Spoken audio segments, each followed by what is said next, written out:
ನಮಸ್ಕಾರ ಜ್ಯೋತಿಷ್ಯ ಅಭಿಮಾನಿಗಳೇ, ಇದು ಸರ್ವಶಕ್ತಿ ನುಡಿಯ ಮತ್ತೊಂದು ಕೊಡುಗೆ.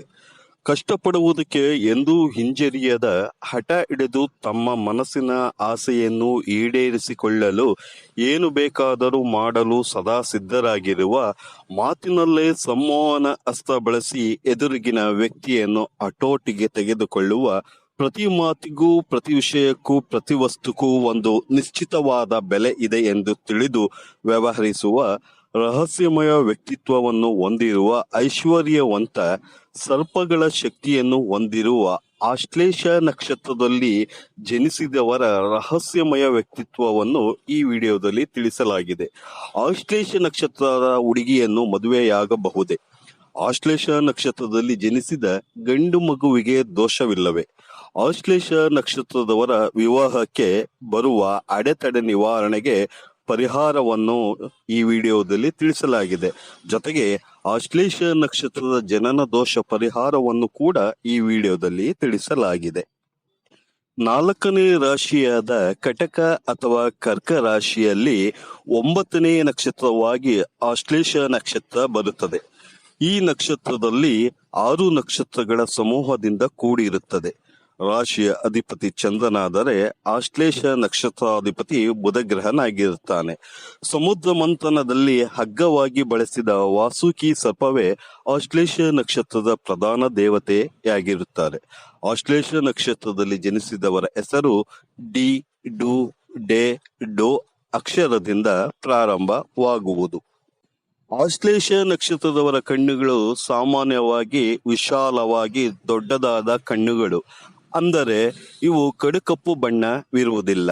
ಆ ಕಣ್ಣುಗಳು ಆಕರ್ಷಕವಾಗಿ ಇದ್ದು ನಿಗೂಢ ರಹಸ್ಯವನ್ನು ಭೇದಿಸುವ ಶಕ್ತಿಯಾಗಿ ಹೊರಹೊಮ್ಮುತ್ತಿರುತ್ತದೆ.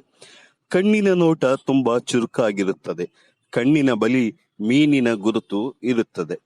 ಇವರು ನಡೆಯುವ ವಿಧಾನ ವಿಭಿನ್ನವಾಗಿರುತ್ತದೆ. ಇವರು ನೇರವಾಗಿ ನಡೆಯುವುದಿಲ್ಲ, ಅಡ್ಡಾದಿಡ್ಡಿಯಾಗಿ ನಡೆಯುವರು. ಇವರ ಮಾತು ಗದ್ಗದ ಸ್ವರದಲ್ಲಿ ಇರುವುದು ಹೆಚ್ಚು. ಒಂದಲ್ಲ ಒಂದು ರೀತಿ ಸದಾ ಕಂಟಕಗಳನ್ನು ಎದುರಿಸಿ ಬದುಕುವ ಛಲಗಾರರು ಇವರು.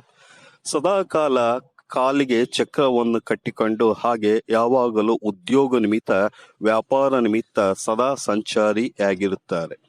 ಇವರು ಎಲ್ಲೇ ಇದ್ದರೂ, ಯಾರ ಜೊತೆ ಇದ್ದರೂ, ಇಲ್ಲವೇ ಏಕಾಂತದಲ್ಲಿ ಇದ್ದರೂ ಕಣ್ಣು, ಮನಸ್ಸು, ಕೈ, ಕಾಲುಗಳು ಸದಾ ಚಟುವಟಿಕೆಯಿಂದ ಇರುವುದು. ನಿದ್ರೆ ಕೋಳಿ ನಿದ್ರೆ, ಸದಾ ಜಾಗೃತ ಅವಸ್ಥೆಯಲ್ಲಿ ಇರುತ್ತಾರೆ. ಕೈ, ಕಾಲು, ತಲೆಯ ಭಾಗಗಳು ಚಿಕ್ಕದಾಗಿದ್ದು ಎದೆಯ ಭಾಗ ವಿಶಾಲವಾಗಿರುತ್ತದೆ. ಬಹಳ ವೇಗವಾಗಿ ಹೆಜ್ಜೆಯನ್ನು ಹಾಕುವರು. ರಾತ್ರಿ ಸಂಚಾರ ಮಾಡುವುದು ಇವರಿಗೆ ಅತಿ ಪ್ರಿಯವಾಗಿರುತ್ತದೆ. ಇವರು ಜನಿಸಿದ ದಿನದಿಂದ ತಂದೆಗೆ ಶುಭಯೋಗ ಹೆಚ್ಚಾಗಿ ವೃದ್ಧಿಯಾಗುವುದು. ಜೊತೆಗೆ ಇವರ ತಂದೆಗೆ ಐಶ್ವರ್ಯ, ಅಂತಸ್ತು ಹೆಚ್ಚುವುದು. ತಂದೆಗೆ ಆಯುಸ್ಸು ಹೆಚ್ಚು, ಹಾಗೆಯೇ ಕೋಪವೂ ಕೂಡ ಹೆಚ್ಚಾಗಿ ಇರುತ್ತದೆ. ಏಡಿ ಹೇಗೆ ತನ್ನ ಬೇಟೆಯನ್ನು, ತನಗಿಂತ ಬಲಶಾಲಿಯಾದ ಜಂತುವನ್ನು ತನ್ನ ಕೈ ಕತ್ತರಿಸಿ ಹೋದರೂ ಯಾವುದೇ ಕಾರಣಕ್ಕೂ ಬಿಡುವುದಿಲ್ಲವೋ, ಹಾಗೆ ಇವರ ಛಲ ಇವರಲ್ಲಿ ಅಧಿಕವಾಗಿ ಇರುತ್ತದೆ. ಆಶ್ಲೇಷ ನಕ್ಷತ್ರವು ಗಂಡ ಮೂಲ ನಕ್ಷತ್ರದಲ್ಲಿ ಒಂದಾಗಿರುತ್ತದೆ. ಆಶ್ಲೇಷ ನಕ್ಷತ್ರದಲ್ಲಿ ಜನಿಸಿದ ಹೆಣ್ಣು ಮಗುವಿನ ನಕ್ಷತ್ರದ ಪಾದವು ಮೊದಲನೇ ಪಾದ ಆಗಿದ್ದರೆ ಯಾವುದೇ ದೋಷ ಕೂಡ ಇರುವುದಿಲ್ಲ. 2ನೇ ಪಾದವಾದರೆ ಈ ನಕ್ಷತ್ರದವು ಧನಹಾನಿಯನ್ನು ಅನುಭವಿಸಬೇಕಾಗುತ್ತದೆ. ಆಶ್ಲೇಷ ನಕ್ಷತ್ರದ 3ನೇ ಪಾದ ತಾಯಿಗೆ ಆರೋಗ್ಯ ಸಮಸ್ಯೆಯನ್ನು, 4ನೇ ಪಾದ ತಂದೆಯ ಪ್ರಗತಿಗೆ ಅಡ್ಡಿ ಉಂಟಾಗುವುದು. ಈ ತೊಂದರೆಗಳು 6 ತಿಂಗಳವರೆಗೆ ಮಾತ್ರ ಕಾಡುವುದು. ಈ ಸಮಯದಲ್ಲಿ ಕುರಿಯನ್ನು ದಾನ ನೀಡುವುದರಿಂದ ಆಶ್ಲೇಷ ನಕ್ಷತ್ರದ ಜನನ ದೋಷ ನಿವಾರಣೆಯಾಗುವುದು. ಆಶ್ಲೇಷ ನಕ್ಷತ್ರದಲ್ಲಿ ಗಂಡು ಮಗು ಜನನವಾದರೆ 1ನೇ ಪಾದವಾದರೆ ಯಾವುದೇ ದೋಷ ಕೂಡ ಇರುವುದಿಲ್ಲ.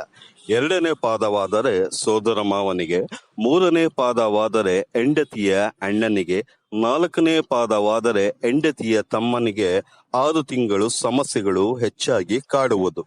ಆಶ್ಲೇಷ ನಕ್ಷತ್ರದ ಕೊನೆಯ 2 ಗಳಿಗೆ, ಮಖ ನಕ್ಷತ್ರದ ಆರಂಭದ 2 ಗಳಿಗೆ ಈ ವೇಳೆಯಲ್ಲಿ ಜನನವಾದರೆ ದೋಷ ನಿವಾರಣೆಗಾಗಿ ಶಾಂತಿ ಕರ್ಮಗಳಾದ ಗೋಮುಖ ಪ್ರಸವ ಶಾಂತಿ, ನವಗ್ರಹ ಶಾಂತಿ, ರುದ್ರಾಭಿಷೇಕ ಮಾಡಿಸಿಕೊಂಡರೆ ದೋಷ ನಿವಾರಣೆಯಾಗುವುದು. ಇಲ್ಲಿ ಹೆಣ್ಣು ಮಕ್ಕಳು ವಿಶೇಷವಾಗಿ ಮದುವೆ ಪ್ರಸ್ತಾಪ ಬಂದಾಗ ಅತ್ತಿಗೆ ದುಷ್ಟಫಲವನ್ನು ನೀಡುತ್ತಾಳೆ ಎಂದು ತಿರಸ್ಕರಿಸುವುದು ವಾಡಿಕೆ. ಮದುವೆಗೆ ಅಡೆತಡೆಗಳು ಹೆಚ್ಚು ಬರುತ್ತದೆ.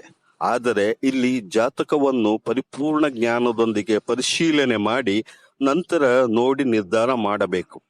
ಏಕೆಂದರೆ ಜಾತಕದಲ್ಲಿ ಆ ಭಾವದ ಅಧಿಪತಿಯು 9ನೇ ಮನೆ ಅಥವಾ ಶುಭ ಸ್ಥಾನದಲ್ಲಿ ಇದ್ದರೆ ಅಥವಾ ಚಂದ್ರಗ್ರಹ ಬಲಿಷ್ಠನಾಗಿದ್ದರೆ ಈ ಮೇಲೆ ಹೇಳಿದ ಆಶ್ಲೇಷ ನಕ್ಷತ್ರದ ಪಾದಗಳ ದೋಷಗಳು ಸಂಪೂರ್ಣವಾಗಿ ನಾಶವಾಗಿ ಶುಭ ಫಲ ನೀಡುವುದು. ಜಾತಕದಲ್ಲಿ ಶುಭಯೋಗವಿದ್ದರೆ ನಕ್ಷತ್ರ ದೋಷಗಳು ದೂರವಾಗುವುದು. ಆದ್ದರಿಂದ ಆಶ್ಲೇಷ ನಕ್ಷತ್ರ ಎಂದ ತಕ್ಷಣ ತಮ್ಮ ತಮ್ಮ ಮನಸ್ಸೋ ಇಚ್ಛೆ ನಕಾರಾತ್ಮಕ ಮಾತುಗಳನ್ನು ಆಡದಿರುವುದೇ ಉತ್ತಮ ಅನಿಸುವುದು. ಇನ್ನು ಈಗಾಗಲೇ ಹುಟ್ಟಿ ದೊಡ್ಡವರಾದವರು ಜನನ ದೋಷ ಇದೆ ಎನ್ನಿಸಿದರೆ ಆಶ್ಲೇಷ ನಕ್ಷತ್ರ ಬರುವ ದಿನ ಸುಬ್ರಹ್ಮಣ್ಯ ದೇವಸ್ಥಾನಕ್ಕೆ ಹೋಗಿ ವಿಭೂತಿ ಅಷ್ಟೋತ್ತರ ಮಾಡಿಸಿ ಅದನ್ನು ಹಣೆಗೆ ಧರಿಸುವುದು. ಗೋಮಾತೆಗೆ ಬುಧವಾರ ಹಸಿರು ಹುಲ್ಲನ್ನು ನೀಡುವುದರಿಂದ ಶುಭ ಫಲ ಉಂಟಾಗುವುದು. ಇನ್ನು ಈ ಆಶ್ಲೇಷ ನಕ್ಷತ್ರದವರು ಕಷ್ಟಪಟ್ಟು ದುಡಿಯುವ ಜೊತೆಗೆ ಸುಲಭವಾಗಿ ಆದಾಯ ಗಳಿಸುವ ಬಗ್ಗೆ ಹೆಚ್ಚು ಆಸಕ್ತಿ ತೋರಿಸುವರು.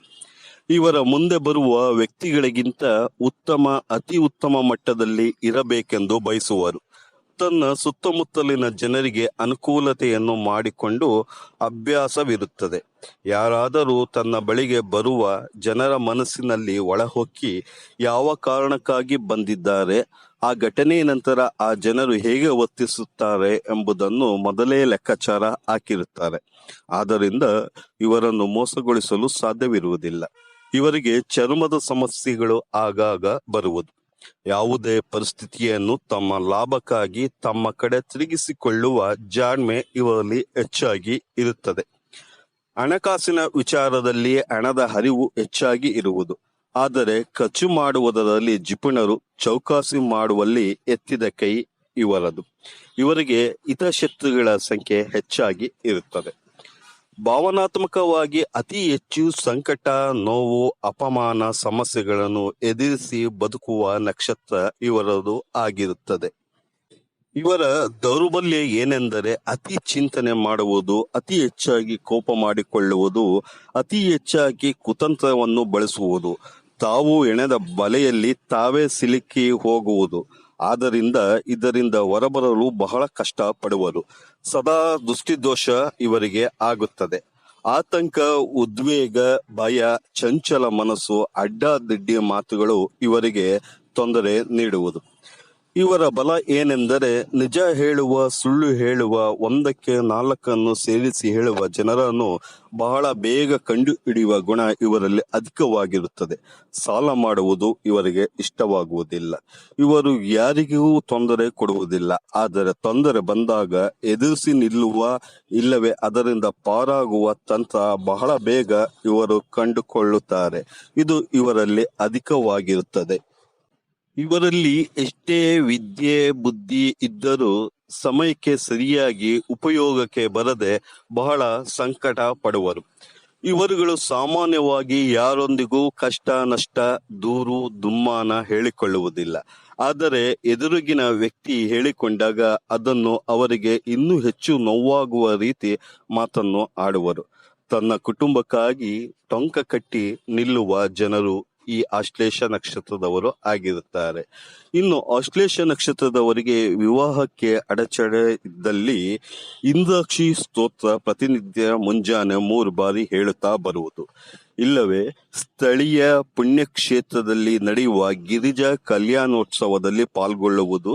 ಕೈಲಾದಷ್ಟು ಆ ಸಮಯದಲ್ಲಿ ದೇವರ ಸೇವೆ ಮಾಡುವುದು. ಇಲ್ಲವೇ ನವಗ್ರಹ ಶಾಂತಿ ಮಾಡಿಸುವುದು. ಇಲ್ಲವೇ ಸೋಮವಾರ, ಬುಧವಾರ ಹಸುವಿಗೆ ಹಸಿರು ಹುಲ್ಲು ನೀಡುವುದು. ಆಶ್ಲೇಷ ನಕ್ಷತ್ರಕ್ಕೆ ಅಭಿಮಾನಿಯ ದೇವತೆಯಾದ ಸರ್ಪ.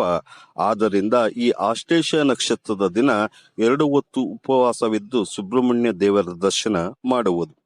ದೇವಾಲಯಕ್ಕೆ ಕರ್ಪೂರ ದಾನ ಮಾಡುವುದರಿಂದ ವಿವಾಹಕ್ಕೆ ಇರುವ ಅಡಚಣೆಗಳು ದೂರಾಗುವುದು. ವಿವಾಹದ ಹಾದಿ ಸುಗಮವಾಗುವುದು. ಈ ವಿಡಿಯೋದಲ್ಲಿನ ಮಾಹಿತಿ ನಿಮಗೆ ಇಷ್ಟವಾದಲ್ಲಿ ಲೈಕ್ ಮಾಡಿ, ಶೇರ್ ಮಾಡಿ ಹಾಗೂ ಕಾಮೆಂಟ್ಸ್ ಮಾಡಿ. ಧನ್ಯವಾದಗಳು.